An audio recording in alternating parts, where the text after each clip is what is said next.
Welcome to the Old Soul, New Soul Astrology Podcast with Robert Glasscock. I'm Thomas Miller. And we love your questions. If you go to the funastrology.com website, up at the upper left is an orange button that you can click and ask Robert any question you like. And Robert, I just love your podcast. I'm very interested in the way you refer to the scar on your eye. How did you see that in your astrology? Because I was born with no eyelashes on the right side of my eye, and being a female, I just wonder where you see that in astrology. And can you see birth defects and deformities and stuff in the astrology, and where do you see that? Thank you so much. You guys are amazing. Wow, great question, Robert. Really, this is what got your head and jaw turned over to looking at astrology in the first place. So, point her in the right direction.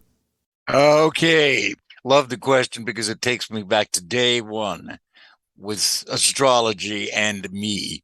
And that was in the A-Z Delineator. I knew nothing about this stuff, nothing. So I got the A-Z Delineator, which I was told to get it by a total stranger who informed me that I was an astrologer. How he knew that, I will never know, but he was in my life for all of perhaps 5 minutes. And I got the book and I set up my horoscope, and then I started looking at the interpretation of it, because this old book, this wonderful old A-Z Delineator, horoscope maker and a delineator. And the first paragraph I read about my moon in Aries, you have a mole mark or a scar on your head or face. Well, I do. And that was stunning enough. And then later in a different section of the A-Z Delineator, I read the odd-numbered houses in a man's horoscope ruled the left side of the body, and the even-numbered houses in a man's chart rule the right side. It's reversed in a woman's chart. These are ancient rules. But I'm reading this book, the first one I read, and I'm thinking, wait a minute. My moon is in my third house, the left side of my body. And my moon in Aries says I have a mole mark or a scar on that side of my head or face. I do. I was stunned. I do. It's a hairline scar. You can't even see it. From age 5. And later I began to realize, wait a minute, my sun and moon are opposite by exactly 5 degrees, 1 degree for a year. So this scar happened in an accident, just an accidental little neighborhood injury, when I was age 5. So you put that all together. So it wasn't one paragraph in a book that was that specific, but just assimilating these ancient rules of astrology. Sure enough, it worked out. Her other question about birth defects and so on, astrology can only go so far. And thankfully, I just was reading for someone I guess, a couple of days ago who happened to have Saturn in his 5th house, and it was in some hard aspects. So I asked about a child, and I generally don't bother specifying a girl or a boy unless we need to, because if it takes a little bit of analysis to determine whether you're talking about a boy or a girl. You can do that. And is it always right? No, nothing in astrology is ever 100% right. It's not that simple. I think everybody wishes it were, except when you think about it, because if it did work that way, if this simple 2-dimensional representation of 4-dimensional space-time were that accurate and that predictable, then we would be machines. We would be mechanics.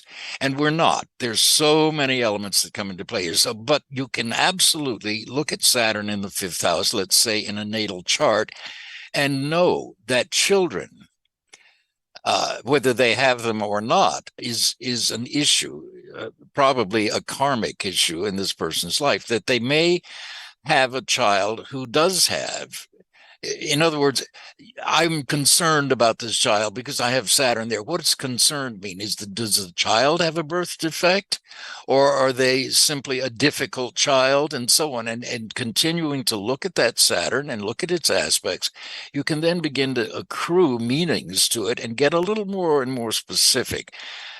Unlike psychics who claim to be, and I think what psychics do is to tune into a probable reality. And it's accurate, except once a probable reality is made conscious to a person, now they have free will over that, quote, prediction, over that reality. So it's been made conscious. It's no longer an undercurrent that's operating fatalistically, let's say unconsciously in the chart. It becomes something that they're consciously aware of. And so they can hear a prediction from a psychic and say, I don't want that to happen. Unconsciously, they can say this. And so they will act in ways that avoid that presumably fatalistic psychic prediction. Astrologers are not psychics. They may be, and they may develop that side of them through astrology, but it's a different tool. And astrology gives you not only the ability to consciously take a look at it, so what you're doing is directing maybe the focus for that particular part of the reading. I want to talk to you about children. And then you can go from there, whatever you see in the chart. I remember once asking a man too about his child. And I said, do you have a child who is possibly disabled in some way? And he said, yeah, she was born with Down syndrome. And then he wanted to know why. Well, now that became a very interesting exercise because we were now talking about the so-called karma involved in not only a husband and wife who give birth to a baby with Down syndrome and what that means for them, because it's a wonderful meaning, actually. But it's also an opportunity to explore even the soul of the child who comes in as a Down syndrome baby. And it's not a matter of why they came back as a Down syndrome baby or why they were born with Down syndrome, but you can see explanations for it that in this case, the man began to tear up when I was explaining all of this to him. I don't know if we have just a second to even go into illustrating that, but we could. Oh, go for it. Sure. All right. Well, this man was a very high-powered attorney in Los Angeles, and he was a doctor, and his wife was the high-powered attorney. They both had these enormously demanding and very successful careers. And I said, let me just consider this. If you were a soul in between lives, let's say, it's just like hearing a fairy tale. If you were a soul between lives and you had some connection with you and your wife, and you could see that this couple were tremendously loving, they were also tremendously ambitious and self-developing, and so on. They were totally concentrated on their own highly charged careers, and they were drifting apart, slowly drifting apart. And you had some emotional connection with them as a soul, and you did not want to necessarily incarnate in a life where you had to work and toil and struggle and join the rat race and do all of that for 80 years, but you wanted to keep them together. So if you are born as a Down syndrome baby, the only thing you have to give is love. That's all. You don't have the intellect. You're not going to be in the rat race. And so you are born to these highly intellectual, this couple, and all you have is that. And suddenly they are given a child with Down syndrome to love, this beautiful blue-eyed, often redhead, Down syndrome baby. And the fact of the disability, so-called, the Down syndrome, ultimately unites this couple and brings them back together. Do you see how that can unfold? Oh, sure. And I believe in that. Yes. So that's a different approach than trying to impress people with how great you are as a psychic or an astrology and going right for the jugular. Do you have a Down syndrome baby? Because when you do that, you're implying that astrology is totally fatalistic. Oh my gosh, he told me about my Down syndrome baby. That means everything in my life is in that chart, and he's going to be able to predict it. And that's not true. That doesn't take into account free will, because the minute you hear something and understand it, it's conscious and it's yours. You own it to that degree. Now, you don't have to accept it. You can accept it and learn something from it, or you can reject it. But that too is free will. So that's, I guess, the primary difference between what astrology, I think, has to offer versus what psychics have to offer. Now, I don't think psychics are wrong in that sense. It's just that they're tuning into a probable reality that's very strong. And the minute they say it, I told you, I think I've in these podcasts about one psychic I went to at the suggestion of one of my clients, and she was terrific. But she had said right off the bat, she said, "Do you have a sister, Becky?" And I said, "Yes." And she said, "Does she have a motorcycle?" And I said, "Yes, she does." "Well, I hate to tell you, she'll be dead within a year on an accident on that bike."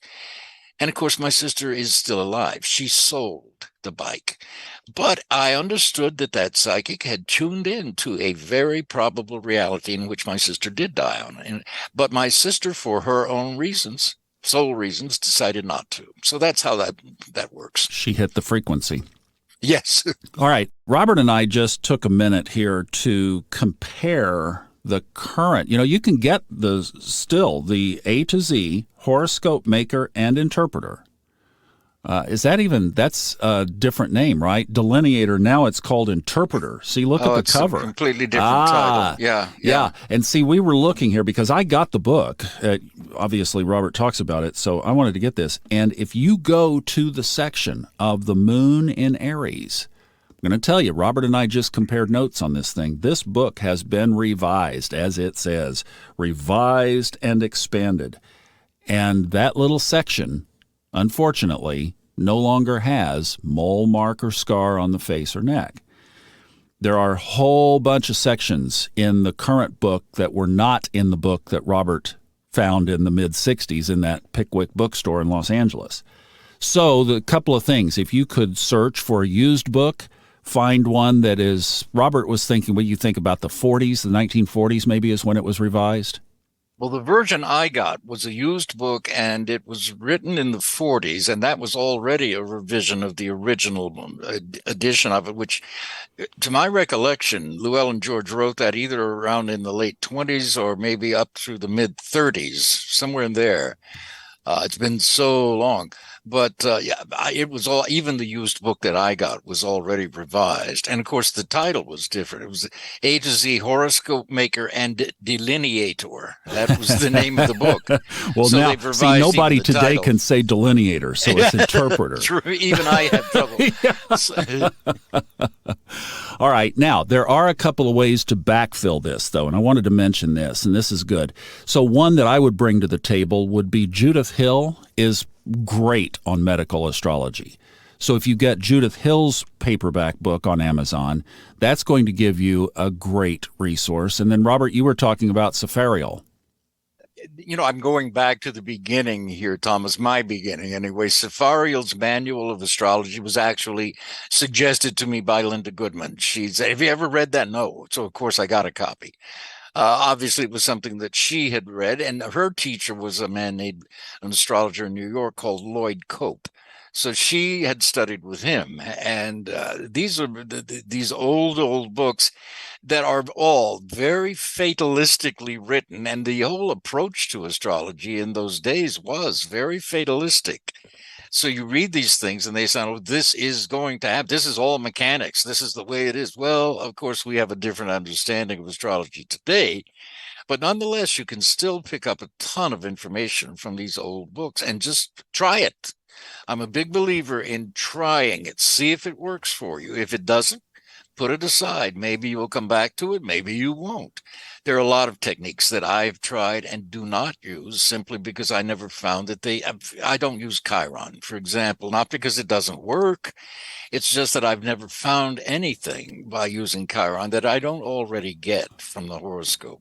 And see, So I'm going to challenge you on that one because Okay. I do use it, and Chiron is in the same area of my chart as it is in yours. It indicates basically my struggle with religion early on, and in fact, my whole life, and you know my transformational story, began exactly on the Chiron return when I faced my upbringing and was able to shift into a whole new structure and framework. As I've talked about on the Subconscious Mind Mastery podcast, I literally, if you think of a whiteboard in your old classroom and you come in with some Windex and a towel and all the stuff that had been written on that board, you spray it down and you wipe it clean. And then you hand the student, in this case me, a marker. And you say, fill in the board.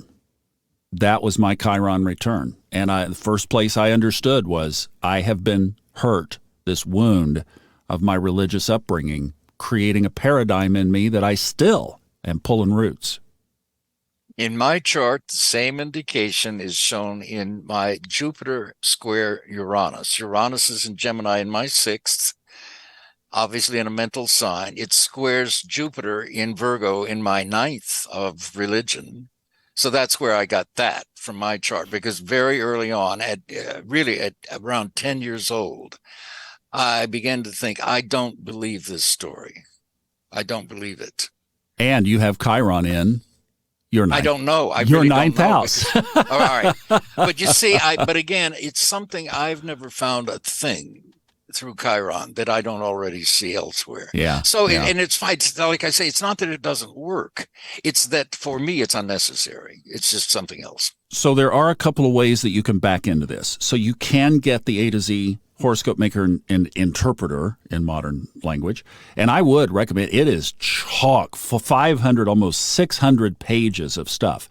But don't go running to the Aries moon section hoping to find what Robert has talked about. It's simply not there. So one thing you could do is try to find an older version.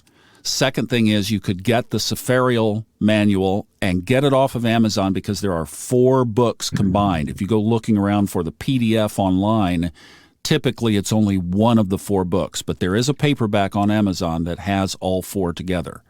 Also, he mentioned Linda Goodman and Linda's teacher, Lloyd Cope, and there are a couple of old Lloyd Cope books that are available too and has this kind of information in it as well. And then I would say is, again, Judith Hill is a great resource for medical astrology. So that little collection right there, especially between even the current A to Z, Sepharial, and Judith Hill, would give you a ton of medical astrology that you could work your way into this. All right. Robert, thank you. That was great. Do appreciate it.